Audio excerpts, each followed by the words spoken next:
pabrikan mobil sekarang biasanya kalau ngasih mode flagship dikasih nama itu pasti ada angka 9-nya. Contoh, sekarang ada Audi Q9, Kia ada Kia EV9, dan sekarang ada ini Hyundai Ioniq 9. SUV gede, 3 baris, bisa 6 atau 7 seater mungkin dari Hyundai, dan ini bertenaga listrik murni. Jadi kalau keluarga Ioniq sekarang ada apa aja? Ingat, ada Ioniq 5, ada Ioniq 6, ada Ioniq 3 yang merah di situ tuh, dan ini Ioniq 9. Kita lihat kayak gimana mobil ini.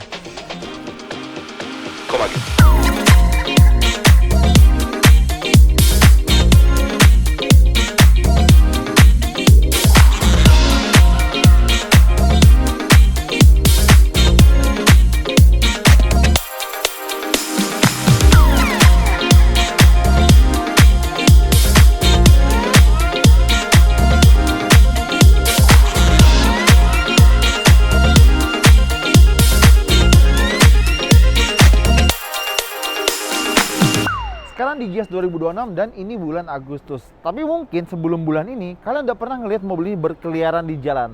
Waktu itu belum dijual dan sekarang udah dijual harga sekitar 1,4 miliar. Tinggi ya.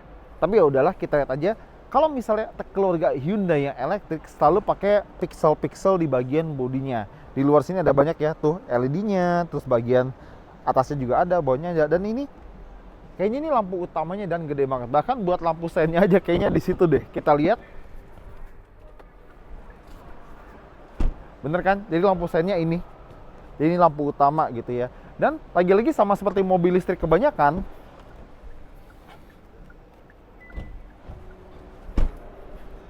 dia punya bagasi depan. Biarpun gak gede, tapi ada.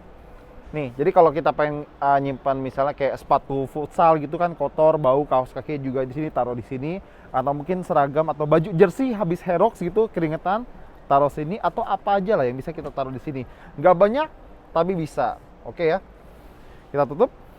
Dan Hyundai itu saking terobsesi sama parametric pixel ya, kalau mereka bilang. Di sini kalian bisa lihat ada samar-samar kotak-kotak pixel lagi di sini.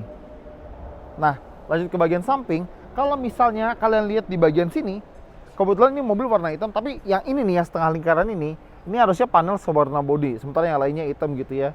Dan mungkin ya ini adalah Hyundai dengan pelek terbesar di Indonesia. 21 inci. 21. Civic Type R FK8 aja kalah diameter peleknya. Gila, dan dia pakai ban Continental 285/45 R21. Keren sih. Nah, cuma gue agak khawatir soal ini. Ini adalah spion, tapi dia pakai kamera, bukan cermin kayak spion yang mobil lain gitu ya. Dan gue inget waktu Kia memperkenalkan EV9, dia juga pakai ini, spion kamera. Cuma unit test atau unit yang dikirim ke customer itu pakai spion biasa. Katanya sih gara-gara regulasi di Indonesia itu belum memperbolehkan adanya spion kamera seperti ini. Tapi ya kita lihat aja apakah nanti yang diterima konsumen sama dengan yang ini yang memiliki spion kamera gitu ya. Ya kita lihat aja lah, karena regulasi di kita kan nggak begitu jelas ya. Dan dia pakai handle model pop-up. Lagi-lagi kalau kita bicara keren, fungsional masih, aman, no comment. Dia model yang pop-up kalau ngunci, dan kalau misalnya kebuka kayak gini dia nongol dan ada tulisan Ioniq 9 di sini. Kita dengar lagi, buka tutup pintunya. Bagus, cuma apakah bagus 1,4 miliar? Mungkin enggak ya. Dan jangan salah paham, mobil ini nggak punya soft closing ya pintunya. Sekarang kita lihat dari samping. Jadi ingat tinggi gue 178 dan kayaknya mobil ini nggak tinggi-tinggi amat. Gede, cuma kayaknya nggak tinggi.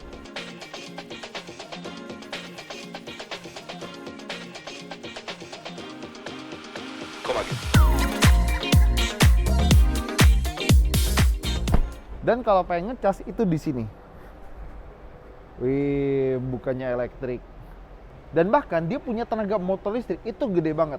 427,7 PS. Beneran. Mercedes CLA 45 itu tenaganya kalah gede sama SUV 3 baris ini. Torsinya juga anjir 700 Nm. Waduh.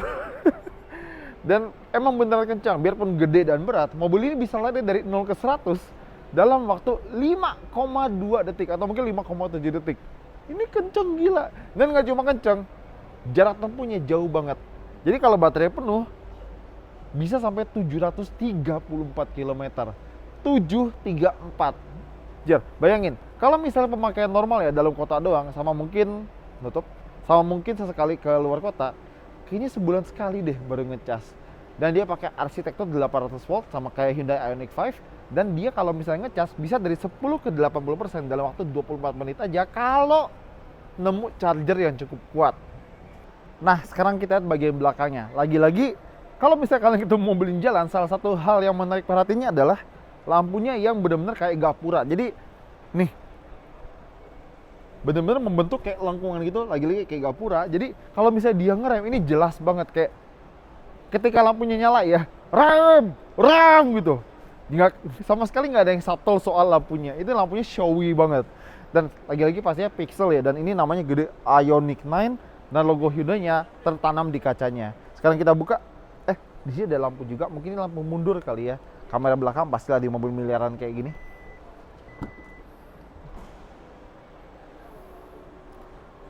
Lihat, biarpun dia mobil 3 baris, tapi dia masih bisa ngasih bagasi yang lumayan di sekitar sini. Dan kelengkapan mobil listrik Hyundai Ioniq 9 ini juga lumayan. Karena kalau kita lihat di sebelah kanan gua jadi kirinya mobil gitu ya. Dia ada colokan listrik 12 volt, oke. Dan buat nutup pintu bagasinya pun di sini. Jadi bisa di sini dan bisa juga di sini.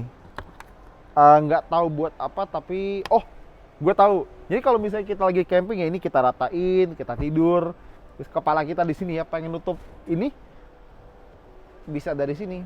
Jadi kayak mereka pengen mobil ini bisa dipakai camping atau road trip jauh-jauh dengan posisi orangnya tidur di dalam mobil. Ya, pemikiran yang menarik. Kalau kita lihat di bagian sini sekarang ada colokan listrik yang sama kayak di rumah. Jadi baik lagi, ini kita nggak perlu adapter aneh-aneh. Bawa aja colokan kepala charger yang biasa kita punya, colok di sini, dan semua gadget kita atau mungkin perabot elektronik lainnya bisa kecas. Dan tepat di atasnya ada tombol buat ngelipat jok paling belakang sama jok tengah. Nah, ini sedikit punya cerita ya buat Hyundai, karena di Amerika sana sempat ada kasus yang tidak begitu bagus untuk ceritakan tentang Hyundai Palisade ya, bukan mobil ini, yang kita bilang cukup tragis. Jadi akhirnya ini harusnya mobil ini udah pakai tombol yang ada safety-nya, tapi nggak tahu, kita lihat aja. Jadi kita tekan, kalian lihat dia langsung ngelipat ya. Jadi kita nggak perlu effort manual gitu-gitu, cukup tekan tombol aja. Dan baliknya juga sama.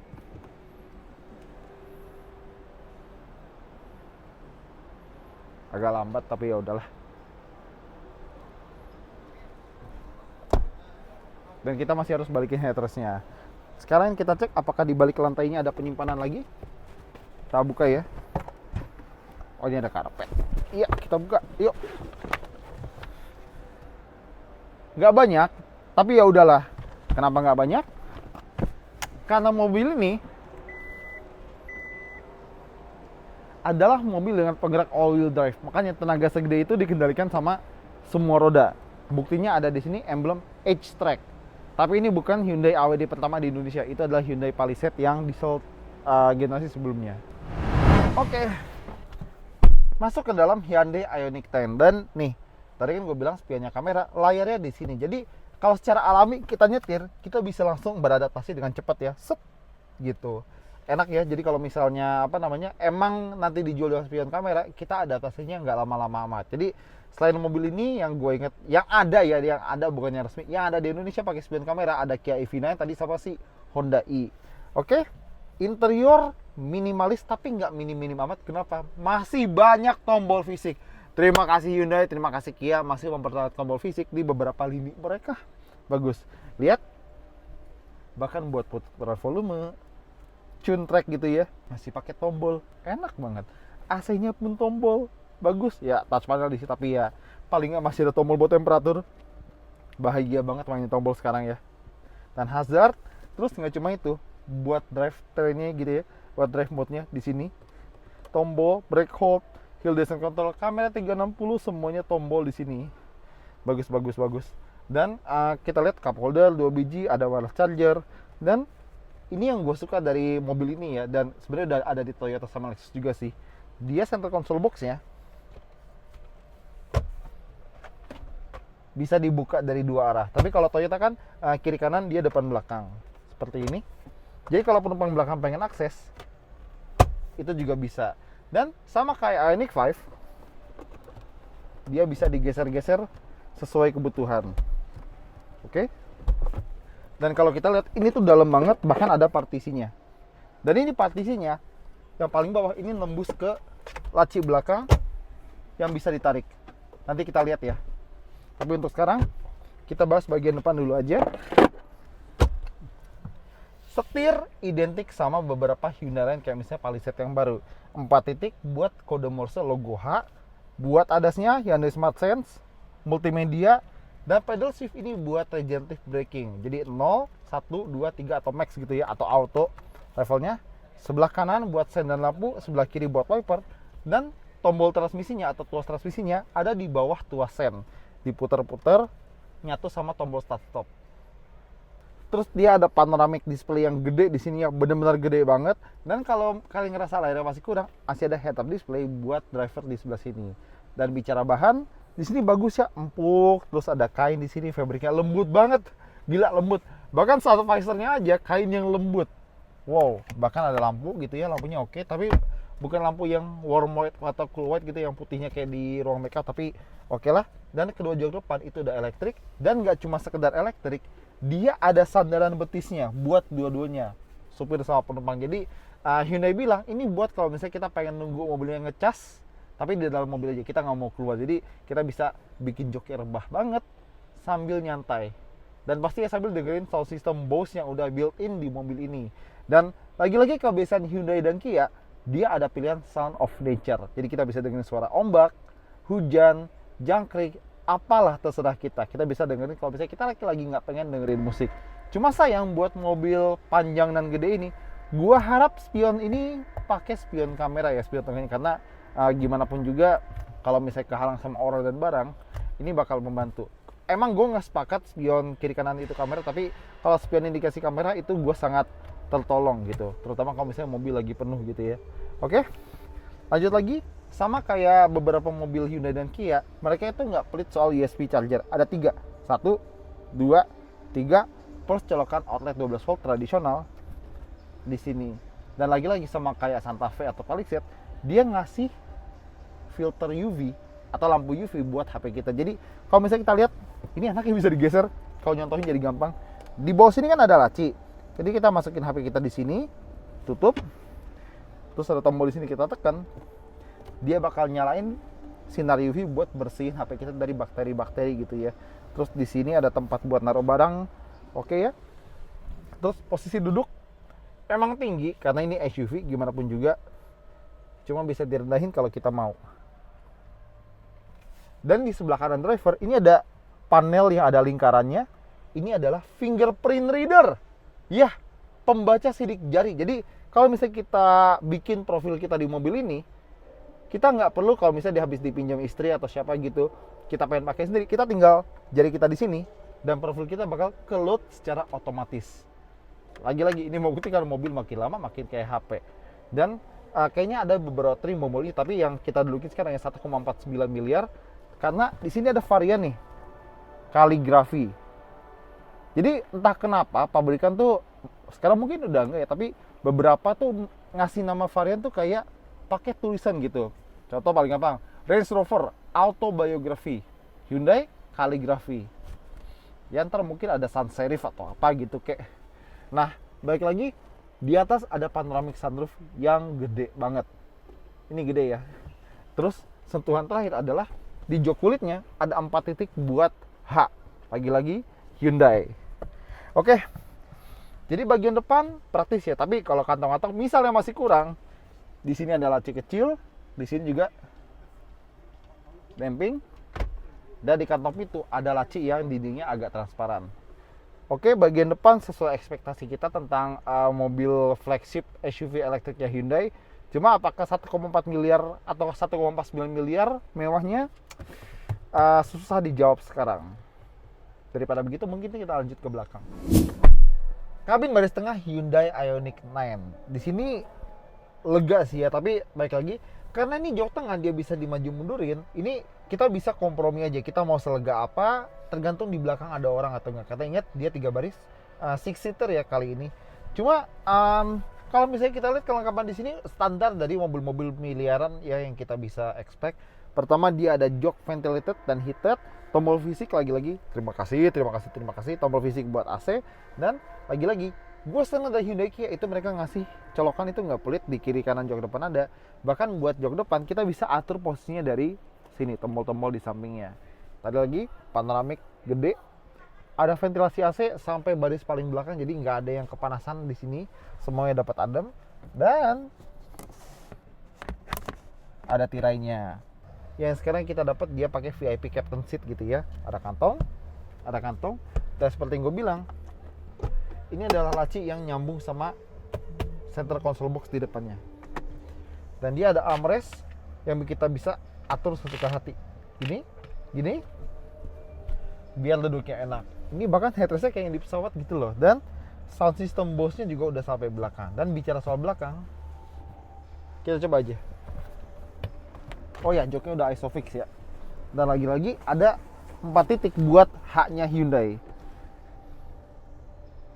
Nah, ini lagi gerak ya, karena kalau buat akses baris 3 bisa pakai tombol ini atau bisa dari tengah. Tapi kalau misalnya begini agak lama ya. Oh, bisa dilepas.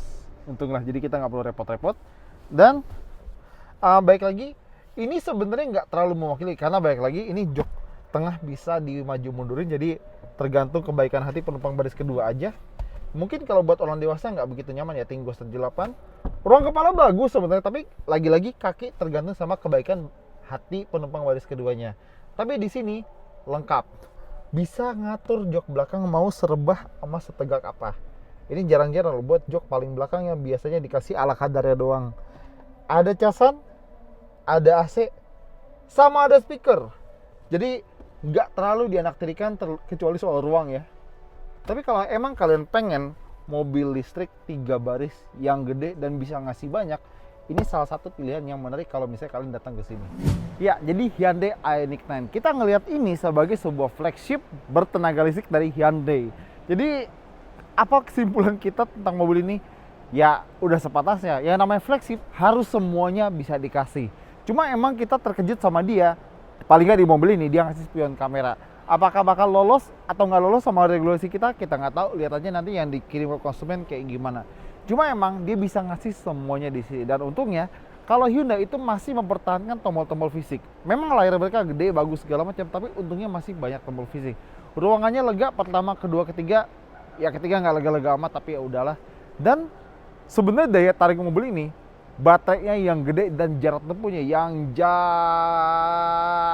banget, 734 km. Jadi kalau misalnya kalian misalnya duit nggak masalah nih ya, dan pengen mobil listrik yang udahlah nggak usah ngecas sering-sering, sebulan sekali gitu aja, ini bisa. Karena ingat jarak tempuhnya jauh banget. Lagi-lagi ingat pemakaian normal dalam kota doang, paling banter cuma sebulan sekali ngecas. Coba balik lagi, apakah nyetirnya 1,49 miliar, 1,5 miliar? Kita nggak tahu, karena kita belum cobain. Dan menarik kalau misalnya pengen ngelihat, apakah ini nanti ada versi Genesisnya. Ya Genesis belum ada sih di Indonesia secara resmi, tapi ya nggak ada salahnya berharap. Oke, itu dari kita. Thank you udah nonton, jangan lupa jempolnya, komentar, dan subscribe.